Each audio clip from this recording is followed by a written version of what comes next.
We are talking about 1/3 of the population, if not more, that have been displaced, then are in needs. Quite a lot of them have fled to neighboring countries, putting an enormous strain on, for example, Lebanon and Jordan, not to speak now about Iraq and the southern part of Turkey. And at the same time, every day, people are dying, disappearing in prisons. Schools are being destroyed. You have children now that for 2 years have not been in schools. And you can imagine that besides the humanitarian crisis, you have created instability to such an extent that these youngsters will become the breeding ground for terrorism and all kinds of extremism in the future. So it's a catastrophe in humanitarian terms, but it is actually also a catastrophe in political terms. We are not at all on the top of all the needs and all the events that are unfolding. In particular, we are very concerned about besieged areas where populations are blocked, be it by the government or the opposition, in villages, in townships, or what we call difficult to reach areas where actually the government and the rebels do allow access, but it is very, very complicated. So whatever we do is facing enormous hurdles on the ground, let alone the issue of sheer security. Because even if you negotiate your passage with a convoy, you risk being surprised by shelling or shooting. Unfortunately, quite a number of humanitarians have paid the ultimate price. So what are the priorities? The priorities are, of course, basic food and shelter. In particular, in the winter, we have to understand that in Syria you have a continental climate. In the winter it can get very, very cold. And if you live just behind a plastic sheet, it is simply not enough to survive. So shelter is actually also important. We need basic medical services. And this is highly complicated because the medical equipment can be diverted to be used by rebels or the government. And obviously both parties sometimes go in and they snatch the equipment and divert it for other purposes. But we have to continue to deliver. We need nutrition for babies and pregnant mothers. We know that in such a situation of civil war, it's the weakest of the weakest that are suffering. We have to press the government to allow visits to prisons. What goes on in these prisons is unspeakable. Torture, disappearances, numerous young men and women have led their lives in those prisons, and access has been very, very scant, to say the least. So everything that can be done to negotiate with the government, speaking with the devil, so to speak, allowing access has to be pursued. But it's an enormous task, and I have to say that at the end of the day, it is about political will. It is about the Syrian government and also the rebels knowing that those that finance them and those that protect them actually push them to allow a minimum of protection of the civilian population. And this, I have to say, does not happen enough. Obviously, there are people that would like to go to Europe and resettle. And there is a willingness to open up in Europe. I would say I'm not surprised that with the economic crisis we have, with the level of unemployment, it is perhaps much to ask for that we open up for 1 million Syrians or 1.2 million Syrians. I mention these numbers because these numbers are the total numbers of refugees, which is Syrians that have left Syria to go to Lebanon, to go to Jordan, Iraq or Turkey.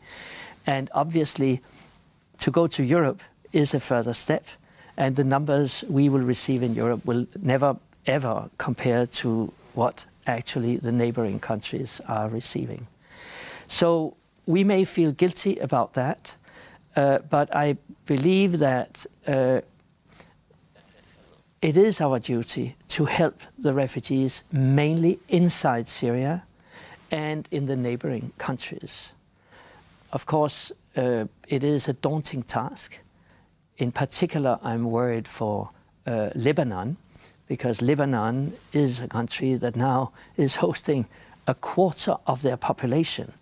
I mean, if you imagine in France, it would be the whole valley of the Rhone, including Marseille and the coast, only refugees. Well, it is true that some of the countries that are closer to Syria face an unprecedented pressure on their external borders. We all know what is going on in Sicily and in Lampedusa. We know what is going on in Bulgaria and in Greece. And frankly speaking, politically, it is a very challenging situation for those countries. Are there cases where there has been refoulement, where there have been breaches of the fundamental rights that we have to give to asylum seekers? We have heard the same rumors, and there have been cases.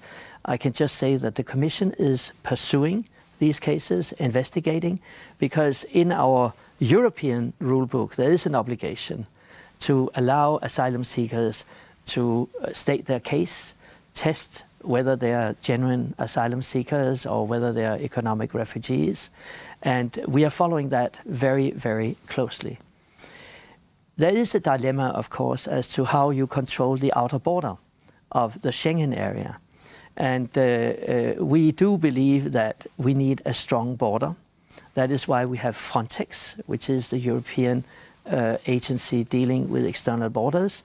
Some people believe it is actually too weak.